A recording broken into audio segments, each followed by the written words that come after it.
It's crazy because I'm morphing into my mother and I don't want to be her because she's an old single woman and she loves to watch the news. And I don't know if you know people that watch a lot of news, but they feel like the world is a far worse place than it actually is. So every time I call my mother with something exciting, she likes to hit me back with fresh fear. Called my mother up recently. I said, "Hey, Ma, I'm going to Vegas." She was like, "Ooh, be careful, you're going to get drugged." I was like, "Ma, I hang out with black people. That's not our shit." She was like, "No, baby, they drugging everybody." I was like, "Oh." It's crazy because I went to Vegas and got drugged. I don't know if she had a premonition or what, but let me start from the beginning. So me and my homegirl went to the Encore Beach Club and I saw all the cabanas in the back. I said, "Ooh, bitch, we need to be over there with the ballers." And she was like, "No, you have to have a wristband." And I was like, "These titties are the wristband. Let's go." Ladies know about them wristband titties. We made it past security too. To the first cabana, a group of younger guys, I was like, "Hey, what's up?" And they was like, "Nah, keep it moving." I don't know about you guys, but whenever I get rejected in a public place with music, I immediately start dancing. And I pass it to the next lonely bitch. Like, he wasn't talking to me, he was talking to you.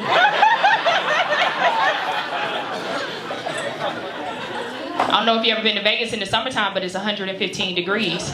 So I had sweat dripping down my face, the sun crippled my back. I'm over 30, so my knee went out.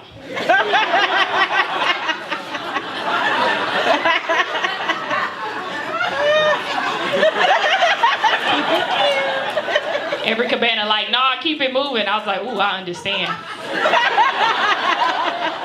I made it to the last cabana. This guy was like, "Hey, you want to party with us?" And I was like, "Hell yeah." Should have known things was weird because he tried to feed me a piece of fruit with his hand.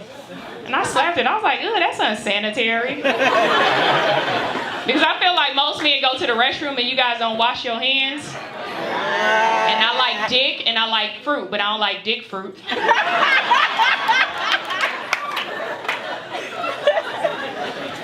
He was like, "Well, you want some water?" And I said, "Of course." And behind my back, he put Molly in my water. I had never done drugs a day in my life, and he put Molly in my water. And when I tell you I had the best time of my life. Yes! For the first time in my life, I felt free. Now I know how it feels to be white. I felt free. I had no oppression or struggle on my shoulder. I was non-judgmental. That same guy came back with that dick fruit. I was like, "Ah! Dick fruit!" I was in the corner like, "Hey, I taste the dick in everything."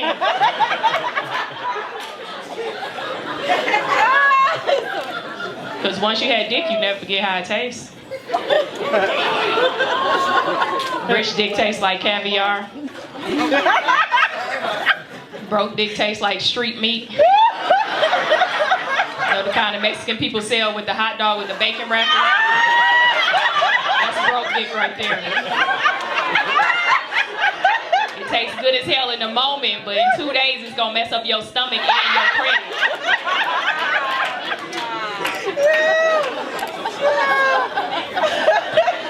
It's crazy because I want to do Molly again, but I don't know how to ask for it. Like, I know where to get crack from my cousin, but I don't know where to get Molly. And I talk loud, so I'll be in the club like, "Hey, who got some Molly?" They be like, "Shh."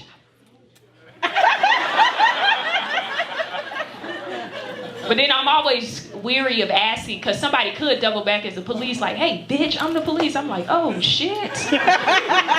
So what I like to do is I like to go to clubs and sit my drink down.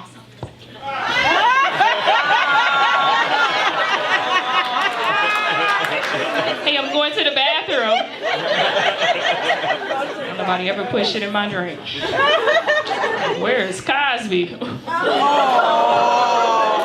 y'all, I'm trying to turn up. He sounds like a good time to me. Don't owe me, because as a black woman, I stood by his side.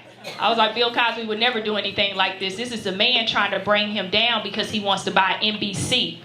10 women in, I was strong with the black conspiracy. When it got up to 50, I was like, "Ooh, he did that shit."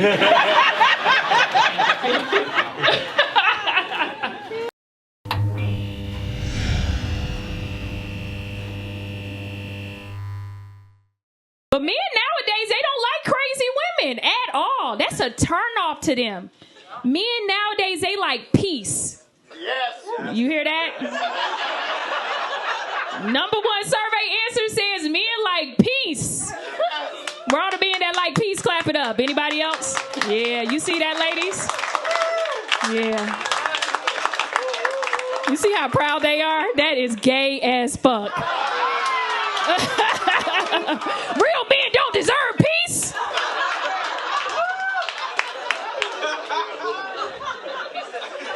Matter of fact, switch that liquor out and get this man a Bud Light. You know what I mean?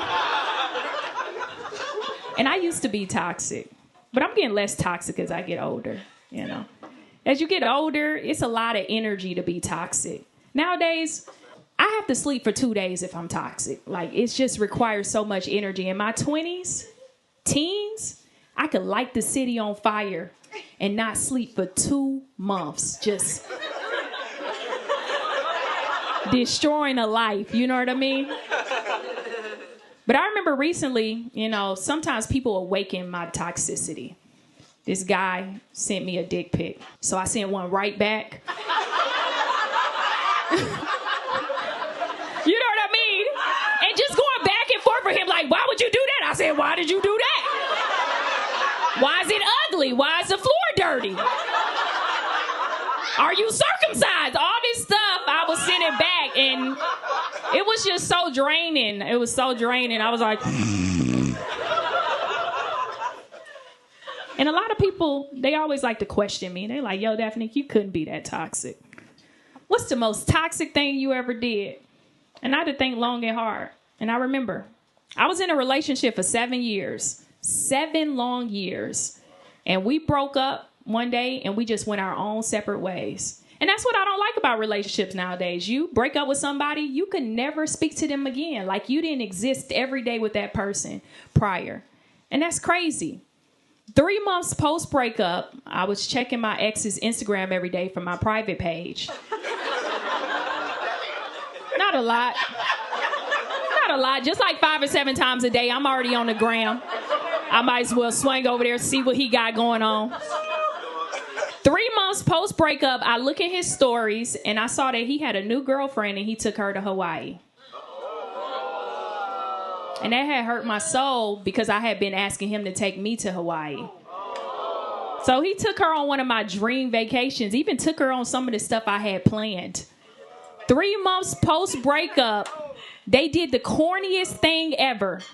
They went to the beach and they put a heart in the sand and wrote their initials in the heart.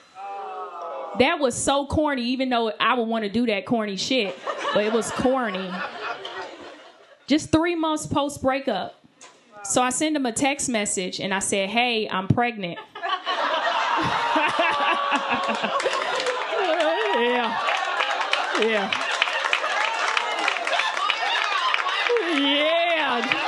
Just to shake shit up a little bit, you know what I mean? You can't have a dream vacation when you know you got a baby on the way. And I didn't stop there. No. My work was not done. So I went on Amazon and I got a fake pregnant belly, the silicone kind. And I started doing weekly updates like, hey, y'all, baby loading, guess the gender. His mother hit me up like, hey, can we come to the baby shower? And I was like, no, forget y'all. Y'all not invited. That lasted for about 3 months. I was 6 months pregnant. I was ready to give birth. I was like, yo, I can't do this for another 4 months. I'm done with this pregnancy. So I just stopped posting about the pregnancy and I just started posting my regular body again. But I didn't realize so many other people had got invested in my storyline.